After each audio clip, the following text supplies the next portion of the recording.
del nuevo Multimedios. Contá con nosotros. Escribinos contacto@puntocero.me. Contamos con vos.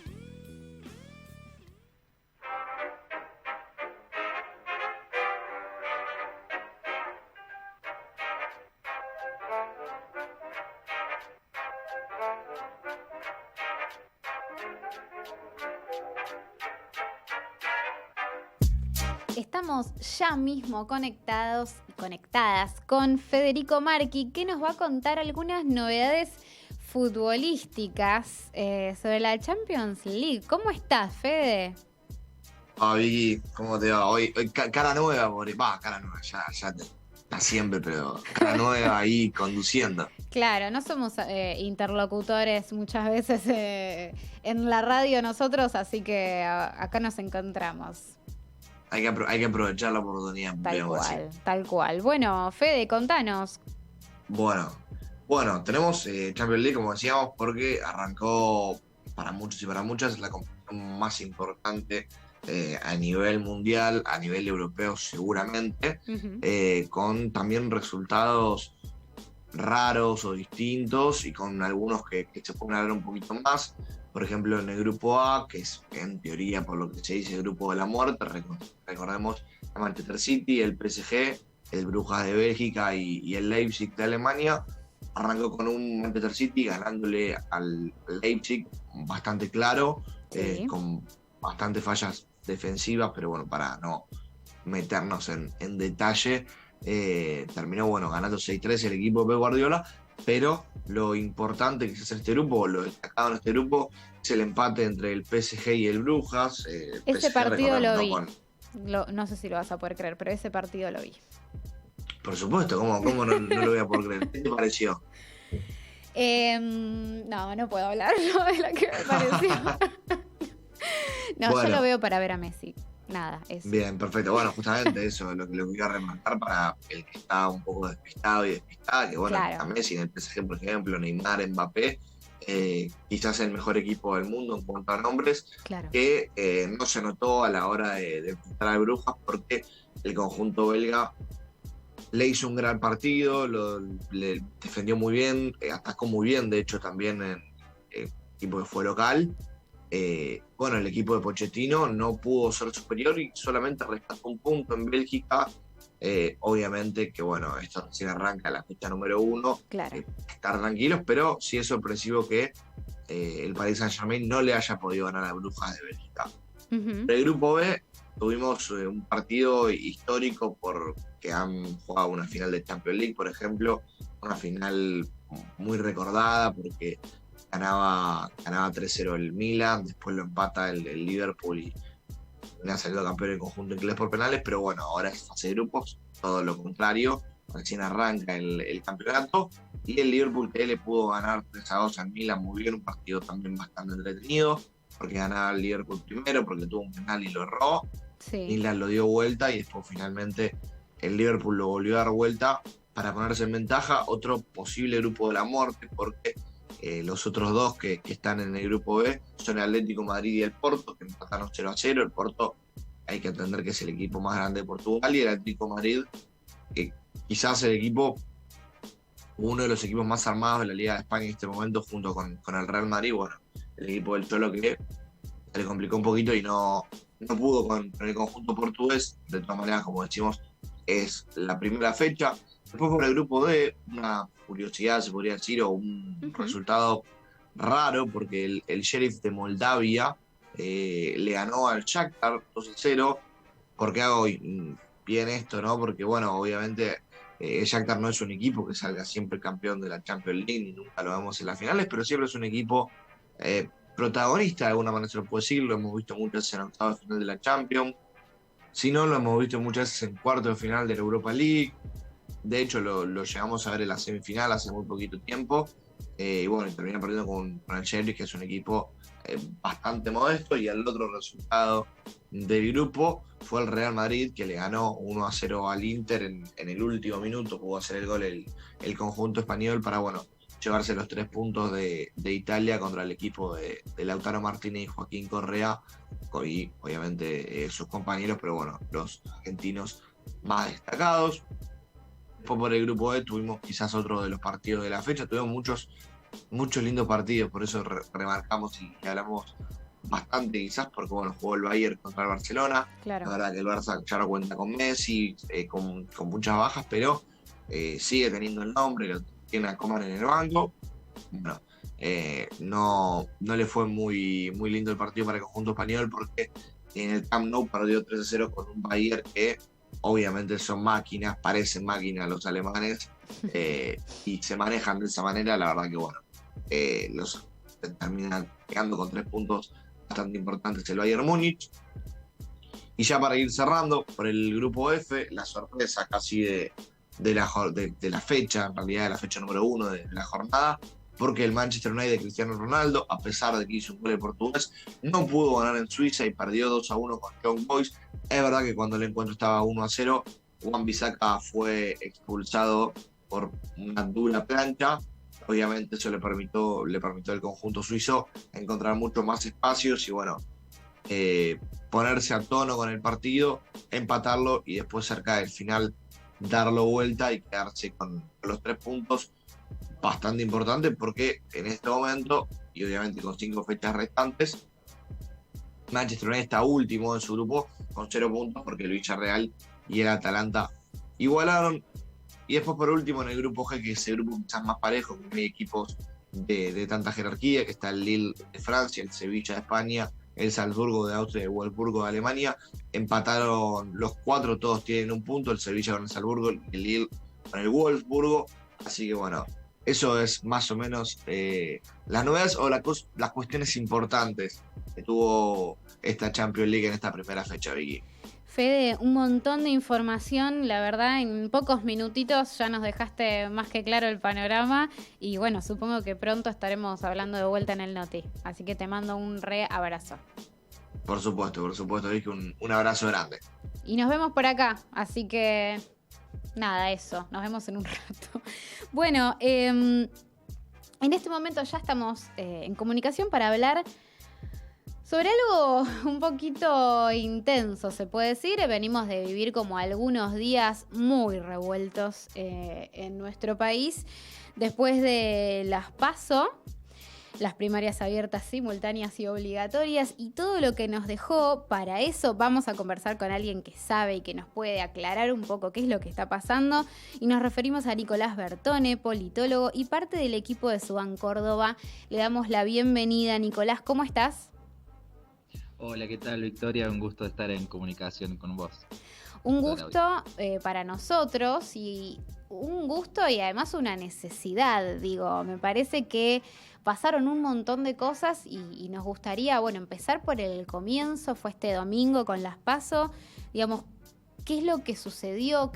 ¿Cuál es la lectura que podemos hacer de las cosas que empezaron a suceder a partir de ese momento? Bien, bueno, a ver, los resultados de las PASO sorprendieron a algunos. Creo que sin dudas para el Frente de Todos fue un desempeño electoral muy magro, también con una participación electoral que fue magra, que no llega al 67%, y eso podría explicar alguna de las mermas en su caudal de votos, ¿no? Hay 6 millones de votos que el Frente de Todos no pudo retener respecto al 2019 y requiere ahí un desafío de volver a interpretar a estos votantes para dar respuestas, que bueno, que es un poco la discusión que se viene dando dentro de la misma coalición esta semana, ¿no? Sí. Ahora, hay en lo electoral hubo una federalización de la derrota, donde podemos ver que no solo en las provincias centrales, donde estábamos una vez más acostumbrados a ver ese mapa teñido de el color amarillo, claro, o de Juntos por el Cambio, sino que se ha dado en bastiones donde el peronismo parecía estar tranquilo de obtener victorias consecutivas a través de los años, ¿no? Entonces ahí hay ahora una necesidad de reconfigurarse, como en la misma provincia de Buenos Aires, ¿no? Donde tenemos seccionales que también históricamente habían aportado el caudal de votos y hoy ha sido mucho menor. En los análisis que nos quedan a hoy de eso, viendo, analizando más las mesas, más cómo ha sido el comportamiento electoral en cada circuito, empiezan a aparecer nuevos análisis, y entre esos análisis es que la participación electoral en las mesas donde el peronismo tenía una nutrida ventaja ha sido menores, en algunos casos del 50%, entonces esto podría explicar o les daría la esperanza al Frente de Todos de lograr volver a movilizar y salir un poco de la presión de que fue solamente un voto bronca, un voto de donde no lograron plebiscitar la gestión, sino que también hubo no votantes en estas elecciones para su frente, ¿no? Nicolás, hay algo que también pasa bastante como en estos tiempos como de dispositivos como las redes sociales que hacen que uno tienda como a leer análisis que después en realidad no sabe bien quiénes los hacen, por qué los hacen, y empieza como a haber mucha confusión. Yo tengo una confusión particular que es que tengo entendido que no es la primera vez y no sería de hecho más una tendencia esto de que no se ganan quizás siempre las elecciones intermedias, las legislativas, y sin embargo nunca ha habido quizás tanto caos como ahora. ¿Esto me podés corregir si es así y por qué esta vez sería diferente? No, es así, podemos recordar, digamos, en provincia nunca había sido tan federal la pérdida por parte, digamos, de Frente para la Victoria o digamos, el partido, el kirchnerismo en sí, cuando tanto Cristina como Néstor eran presidentes. Sí se había dado en provincia de Buenos Aires y había sido una noticia, incluso cuando el mismo Néstor tiene una derrota encabezando las listas de diputados provinciales. Luego también contra Massa se vuelve a perder, y estas elecciones intermedias no lograron así consolidar, por ejemplo, a un Massa candidato a presidente que tuviera posibilidades de llegar, digamos, consolidado para un poder, para un lugar ejecutivo.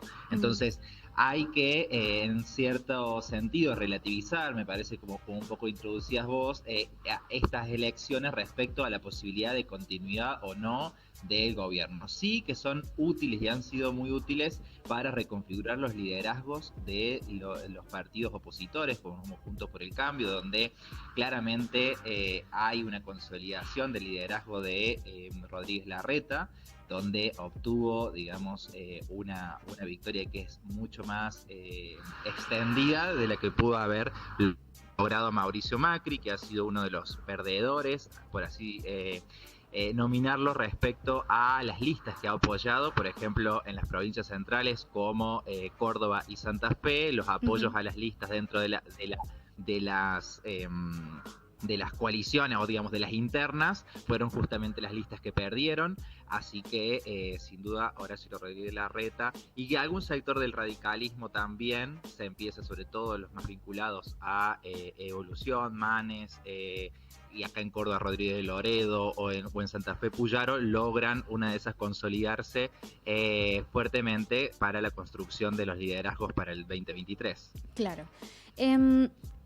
Bueno, a partir de esto vivimos una semana, de hecho todavía la semana no terminó, todavía pueden pasar un montón de cosas, pero bueno, ¿cuál es tu lectura, digamos, de esta reacción del gobierno, que por un lado parece tardía por los 2 días que sucedieron, pero al mismo tiempo parece contundente? Bueno, como una sensación también un poquitito como ciudadana, digo, de una especie de como de descontrol, no hay información clara, digo, ¿qué es lo que estuvo pasando en primer lugar con estos pedidos de renuncia masivos que aparentemente hubo? A ver, cuando vos introducías la pregunta, ¿no? Parece que lo que analizábamos del domingo sucedió el año pasado, o al menos el mes pasado, ¿no? Quedó como larga la semana. Sí. De una crisis política que todavía no cierra, que recién el presidente dijo esta mañana que lo está terminando de cerrar. Creo que ahí se jugaron un par de cuestiones. En primer lugar, sí, una presión de la coalición, sobre todo del sector vinculado a Cristina Fernández de Kirchner, de buscar un cambio en la orientación de la política, dado que tiene un diagnóstico económico y político que quiere, me parece, imponerlo como una forma de retomar la iniciativa. Y por el otro lado, creo que hubo una oportunidad en cuanto a Alberto Fernández y esto que me parece que denuncia un poco la carta de Cristina Fernández de Kirchner respecto a las operaciones y la posibilidad de empezar a ensayar algún albertismo, ¿no? Que, digamos, frente a un kirchnerismo que tiene...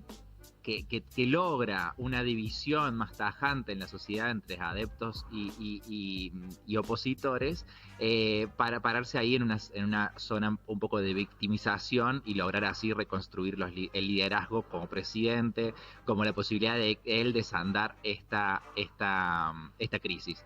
A ver, esto era y es muy necesario. Creo que antes del cambio de gabinete se requiere que un presidente o el presidente, digamos, retome la iniciativa política y tenga la centralidad, luego que redefina su política y luego serán los ministros los cambios que requiera. Creo que es por ahí donde se empieza. Creo que en algún sentido la reunión con Uñac busca esto de reconfigurar el Frente de Todos en un sentido más peronista y más propio, una de esas del presidente. Hay que ver si esto es necesario. Hoy por hoy se necesitan ambas partes. Creo que los votos que tiene Cristina Fernández de Kirchner los está haciendo valer, han sido en su mayoría, digamos, el núcleo duro quien ha apoyado y está, digamos, también reclamando cómo el resto de la coalición aporta esa diferencia que sí lo hizo en el 2019 y hoy no se vio en los resultados del domingo. Te hago una pregunta que tiene que ver con una campaña que, bueno, fue muy particular, digo... notablemente particular la campaña. ¿Cómo se remonta de cara a muy poco tiempo y se reformula de forma tan drástica un discurso y que funcione de forma creíble, digamos? ¿Cómo se cambia eso desde lo discursivo? Digo, ¿es posible? ¿Es difícil? ¿Están jugados? ¿Cómo es? A ver, es difícil en el sentido si uno piensa, las variables económicas que estaría reclamando la sociedad son difíciles de revertir en 2 meses. Respecto a la construcción de esta expectativa para que estos votantes que no fueron a votar se vuelquen a las urnas, requiere de una campaña con mucho más empatía, que es esa palabra que siempre repetimos desde la consultoría, pero también en localizar en cada una de las provincias el discurso del gobierno, ¿no? Creo que hubo una campaña mucho más... digamos, unitaria en el sentido de que no fue comprendida así en cada una de las provincias. Creo que la vida que queremos como eslogan de campaña podría haber funcionado para algunos sectores de la ciudad o provincia de Buenos Aires, pero que quedaba muy alejado en las realidades que vivimos en el interior del país. Entonces creo que una de las claves para remontar, más allá de las variables económicas, es tener campañas con estrategias provinciales que permitan un mejor llegado, un mejor anclaje con los votantes del Frente de Todos, del peronismo, del kirchnerismo, ¿no? Sí, aparte un poco por ahí entender mejor las propuestas. Digo, yo en esta campaña creo que decía, nunca extrañé tanto al político, la política de camisa que me promete cosas, nunca la extrañé tanto como esta campaña.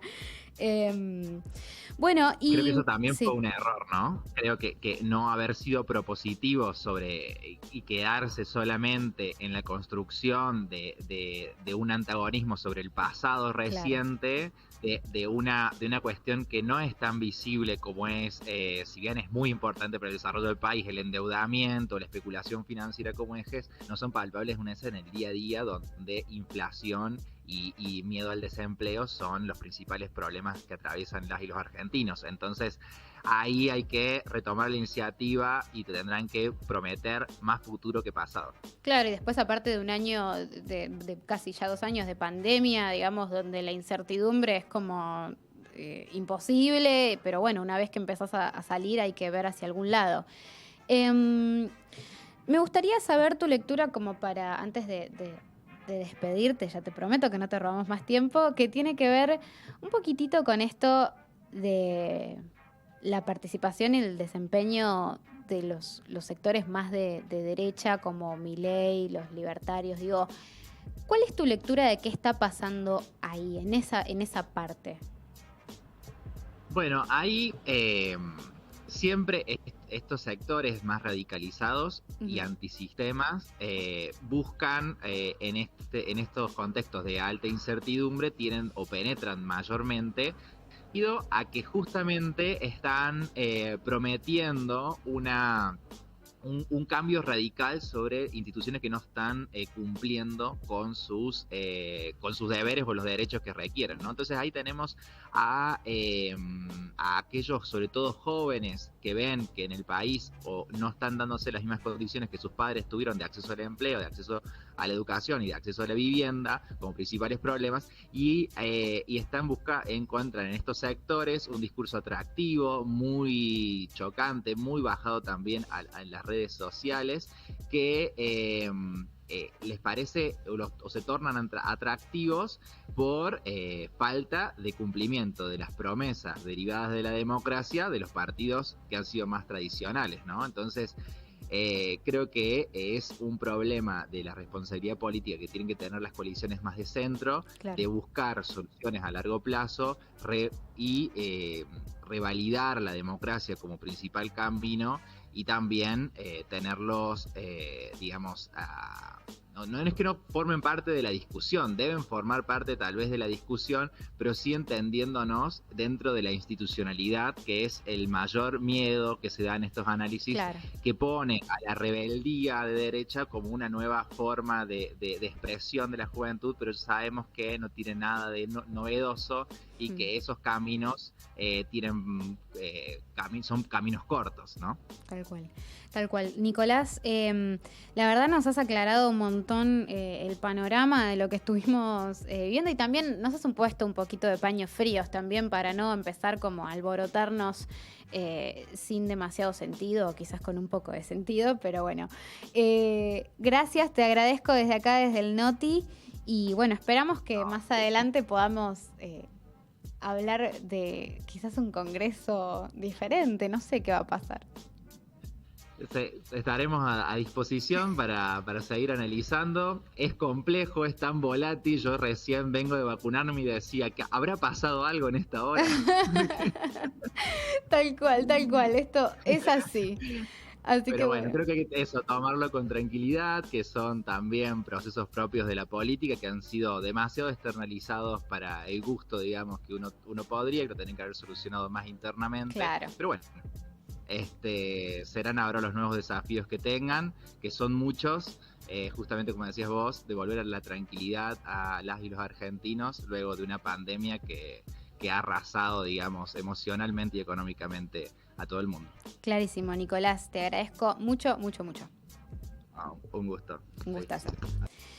Conversábamos con Nicolás Bertone, politólogo y parte del equipo de Subán Córdoba, que bueno, como decíamos recién, nos vino a aclarar un poco el panorama y a bajar un poco esta intensidad con la que venimos manejando los últimos días, y también la incertidumbre, así que nos quedamos un poquito más tranquilos. Y para seguir quedándonos y colaborando con esta tranquilidad y un poco de calma que nos trajo Nicolás, vamos a escuchar una vez más el flash informativo del día y algo de música.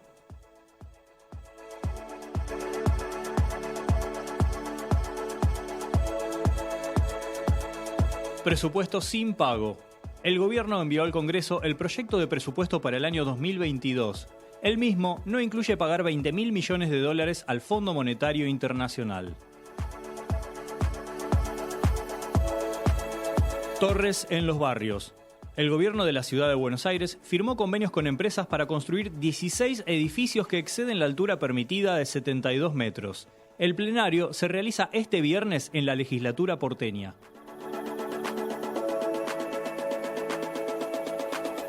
Otra de Bolsonaro.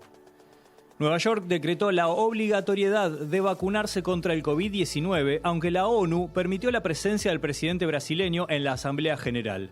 No podemos decirle que si no está vacunado no podrá entrar, expresó el secretario general.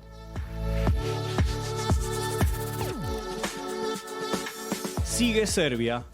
La selección argentina de futsal juega este viernes a las 14 horas ante Serbia por la zona de grupos de la Copa Mundial de la FIFA en Lituania.